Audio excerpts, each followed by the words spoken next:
اور اپنے جال میں پھانسے رکھنا ہے۔ شمونا انہی لڑکیوں میں سے تھی۔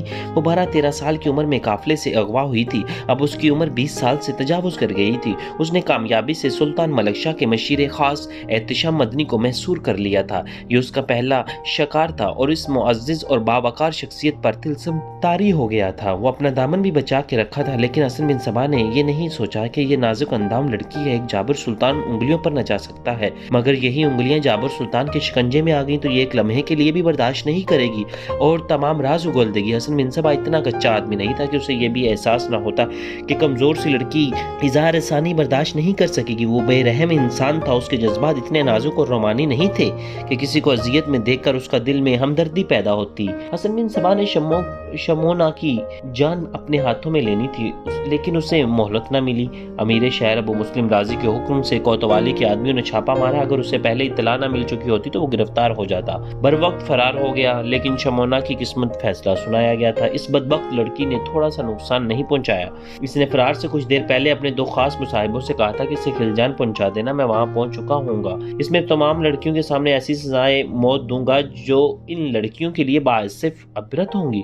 لڑکیوں کو بتاؤں گا کہ اس کا جرم کیا ہے، اسے ابھی اسی کے گھر میں قید میں رکھو، 5-6 دنوں بعد یہاں سے نکالنا۔ ابھی کوتوال کے جاسوس میرے گھر کے ارد گرد گھوم پھر رہے ہوں گے۔ اگر یہ لڑکی اپنا حوصلہ ذرا مضبوط رکھتی تو میں وزیر اعظم بن جاتا۔ شمونا کو انہی آدمیوں میں ایک کے گھر رکھا گیا اور اسے کہا گیا کہ وہ باہر نہ نکلے اور چھت پر بھی نہ جائے۔ اسے وجہ یہ بتائی گئی کہ امیر شہر نے اس کے اور حسن بن صبا کی گرفتاری کا حکم دے رکھا ہے۔ شمونا کو ذرا سا بھی شبہ نہ ہوا کہ اس کی زندگی کے دن گنے جا چکے ہیں۔ وہ اپنے آپ کو اس گھر میں مہمان سمجھنے لگی۔ اس کے ساتھ بڑے ہی معزز مہمانوں جیسا سلوک روا رکھا گیا اور اسے الگ کمرہ دیا گیا۔ معلوم نہیں تھا کہ وہ اس کمرے کی قیدی اور یا پھر 2 دنوں کی مہمان ہے۔ اس گھر میں ایک آدمی اور اس کی 2 بیویاں تھیں، ایک 1.5 عمر نوکرانی تھی۔ شام کے کھانے کے بعد شمونا اپنے کمرے میں چلے گئی۔ گھر کا آدمی ایک بیوی کو ساتھ لے کر اپنے کمرے میں چلا گیا۔ کچھ دیر بعد دوسری بیوی شمونا کے کمرے میں چلے گی۔ اس نے پوچھا کہ مرو میں کیا ہوا تھا؟ شمونا نے اسے سارا واقعہ سنا دیا۔ کیا تمہارے آقا نے تمہیں معاف کر دیا؟ عورت نے پوچھا۔ میں کچھ نہیں کہہ سکتی، شمونا نے کہا۔ یہ بتا سکتی ہوں کہ اس نے مرو سے یہاں تک میرے ساتھ کوئی بات نہیں کی، صرف ایک بار اس نے کہا تھا کہ تم نے میرا ہی نہیں اپنی جماعت کا مستقبل تباہ کر دیا ہے۔ میں نے اسے پہلے بھی کہا تھا کہ ایک بار پھر کہا کہ مجبور ہو گئی تھی۔ اس نے اپنے ایک ہاتھ کی انگلیاں دکھا کر کہا، یہ نشان دیکھو، یہ انگلیاں لوہے کے شکنجوں میں جکڑ دی گئی تھیں اور شکنجہ آہستہ آہستہ بند کیا جا رہا تھا۔ میری انگلیوں کی ہڈیاں چٹکنے اور پھر ٹوٹنے لگی تھیں۔ اب میری بات سن لو۔ عورت نے کہا، آگے مت سنا، میں تیرے درد کو اپنے دل میں محسوس کرتی ہوں، تو اپنے ماں باپ کے پاس کیوں نہیں جاتی؟ کہاں ہے وہ؟ شمونا نے کہا، کون ہے وہ؟ مجھے یاد نہیں، خواب کی طرح یاد ہے، ایک قافلہ جا رہا تھا، اسے ڈاکوؤں نے روک کر لوٹ لیا، میرے ماں باپ شاید مارے گئے تھے، وہ مجھے یاد نہیں آتے، یاد آئیں بھی تو مجھے ان کی جدائی کا ذرا سا بھی افسوس نہیں ہوتا۔ ان سے جدا ہوئے صدیاں تو نہیں گزری، 6-7 سال ہی گزرے ہیں، مجھے ڈاکو اپنے ساتھ لے آئے تھے، تجھے معلوم نہیں؟ عورت نے کہا، تجھے ایسی چیزیں پلائی اور کھلائی جاتی رہیں کہ تیرے دماغ سے خون کے رشتے دھل گئے ہیں، اور میں جانتی ہوں تیری تربیت کس پیار سے ان لوگوں نے کی ہے، تو نہیں جانتی۔ اے شمونا، تم اتنی دلچسپی سے یہ باتیں کیوں پوچھ رہی ہو؟ شمونا نے پوچھا۔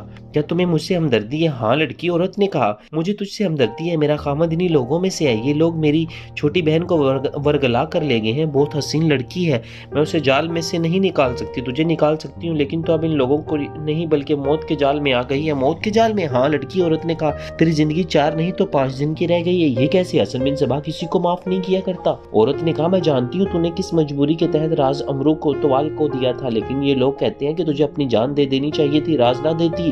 حسن بن صبا کہہ گیا کہ تجھے خلجان پہنچا دیا جائے۔ حسن بن صبا وہاں پہنچ جائے گا، پھر تمہیں جس لڑکیوں کے سامنے بڑی ہی عذیت ناک طریقے سے قتل کیا جائے گا۔ شمونا کو غشی آنے لگی۔ میں ابھی مرنا نہیں چاہتی، شمونا نے کانپتی ہوئی آواز میں کہا، اور چاہتی میں بھی یہی ہوں کہ تو زندہ رہے۔ عورت نے کہا، اگر میری یہ خواہش نہ ہوتی تو میں تمہارے پاس آتی ہی نہ، لیکن میں کروں کیا؟ شمونا نے پوچھا، کہاں جا پناہ لوں؟ میں تمہیں یہاں سے نکال سکتی ہوں، کیا تم اس کی کوئی اجرت لوگی؟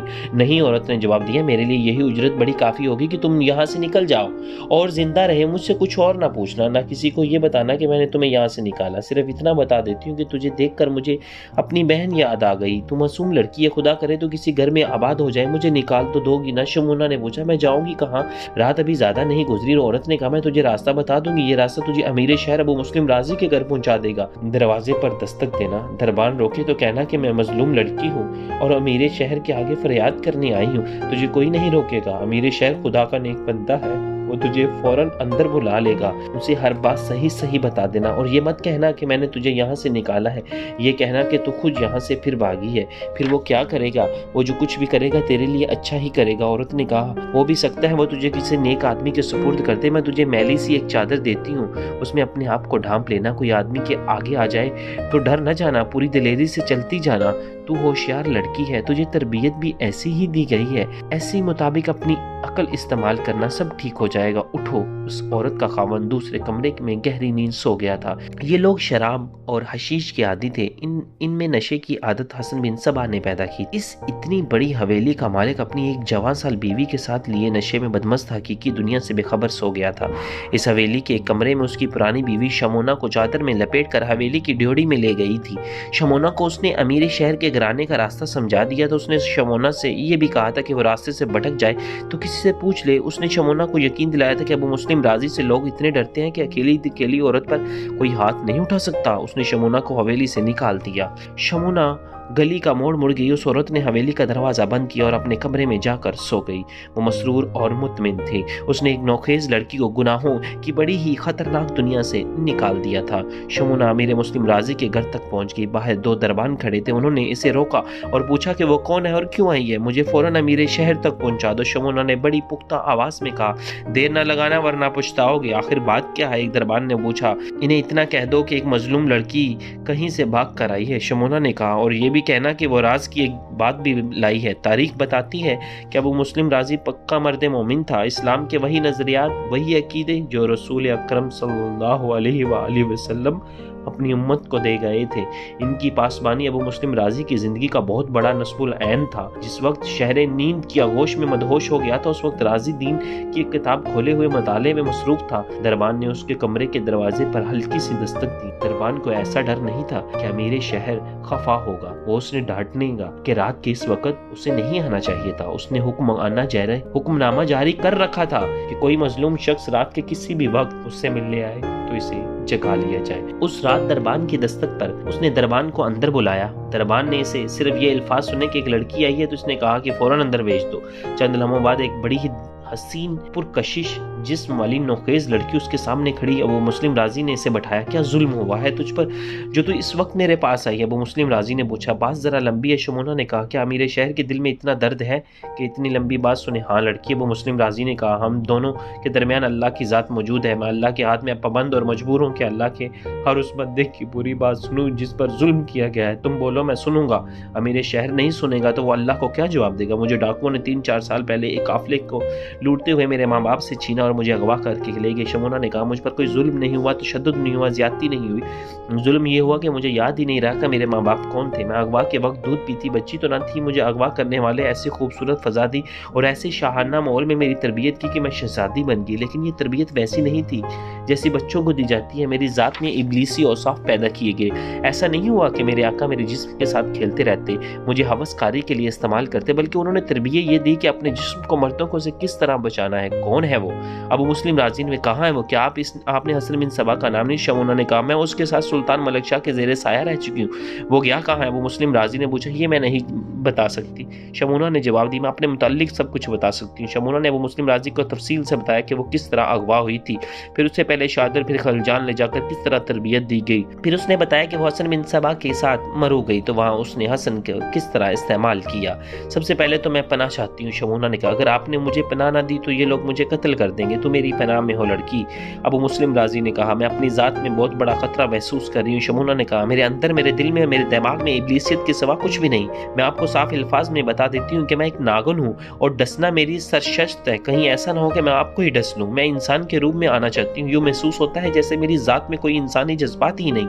کیا آپ ایسا بندوبست کر سکتے ہیں کہ میری ایسی تربیت ہو جائے جس سے میں انسانوں کے روپ میں آ جاؤں؟ کیوں نہیں ہو سکتا؟ ابو مسلم راضی نے کہا، میں فوری طور پر کسی بھلے آدمی کے ساتھ تمہاری شادی کروا دوں گا۔ نہیں، شمونا تڑپ کر کہا، کسی بھلے آدمی پر یہ ظلم نہ کرنا، میں ابھی کسی کی بیوی بننے کے قابل نہیں ہوں۔ بیوی وفادار ہوتی ہے لیکن میں فریب کار کے سوا کچھ نہیں جانتی، مجھے پہلے انسان بنائے۔ تم آج رات آرام کرو۔ ابو مسلم راضی نے کہا، میں کل تمہارا کچھ بندوبست کر دوں گا۔ بندوبست کر دوں گا؟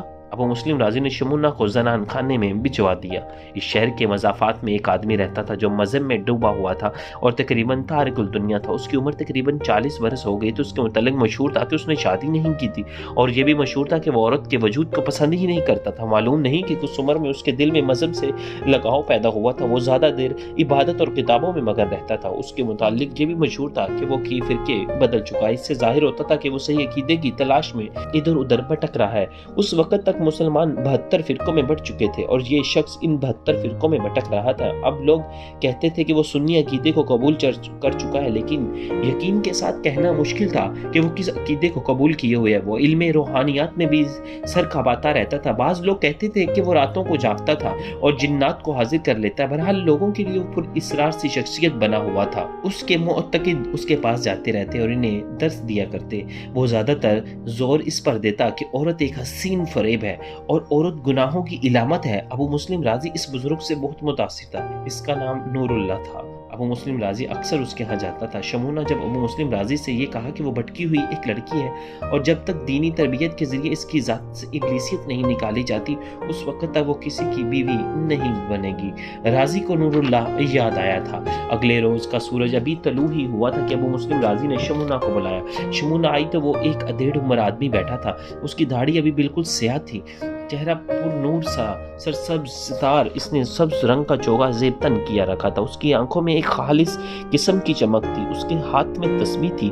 امیر شہر ابو مسلم رازی نے اسے فجر کی نماز کے کچھ دیر بعد بلوا لیا تھا اور اسے بتایا تھا کہ باطنیہ فرقے کی ایک لڑکی اس کے پاس آئی ہے جو خود محسوس کرتی ہے کہ اس کے وجود میں ابلیسی حلول کر آیا ہے۔ ابو مسلم رازی نے نور اللہ کو شمونہ کے متعلق تمام تر باتیں بتائیں جو نور اللہ نے کہا سے سنتا رہا، لیکن ابو مسلم نے جب یہ کہا کہ اس لڑکی کی تربیت کرنی ہے تو نور اللہ پریشان اور بے چین ہو گیا۔ لیکن کیا میں کچھ دیر کے لیے آپ کے پاس آیا کروں گا؟ نور اللہ نے پوچھا۔ نہیں، ابو مسلم رازی نے کہا، میں یہ لڑکی ایک امانت کے طور پہ تمہارے حوالے کر رہا ہوں، یہ ہر وقت آپ کے زیر سایہ اور زیر تربیت رہے گی۔ میرے متعلق شاید آپ ایک بات نہیں جانتے، نور اللہ نے کہا، میں آج تک عورت کے سائے سے بھی دور رہا ہوں اور میں نے شادی بھی نہیں کی۔ آپ اس لڑکی کو میرے حوالے کرنے کے بجائے اپنے پاس رکھیں، میں ہر روز یہاں جایا کروں گا، میں آپ کا احترام کرتا ہوں۔ ابو مسلم رازی نے کہا، اس احترام کی وجہ سے یہ ہے کہ آپ مذہب کے رنگ میں رنگے ہوئے انسان ہیں اور آپ کو اپنے نفس پر پورا قابو حاصل ہوگا۔ میں نہیں سمجھ سکتا کہ آپ کس بنا پر عورت کے وجود سے گھبراتے ہیں۔ میں آپ کو بتانا چاہتا ہوں کہ ایک اور باطنی فرقہ بن چکا ہے جو لڑکیوں کو اپنی تبلیغ اور تشہیر کے لیے استعمال کر رہا ہے۔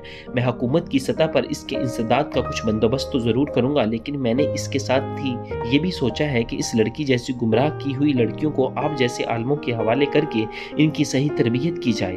آپ اس لڑکی سے بسم اللہ کریں اور اسے اپنے ساتھ لے جائیں۔ اس سے آگے کیا واقعات پیش آئے انشاءاللہ ناظرین آپ کو اگلے ایپیسوڈ میں ڈیٹیل کے ساتھ بیان کروں گا۔ خدا حافظ، اپنا خیال رکھیے گا۔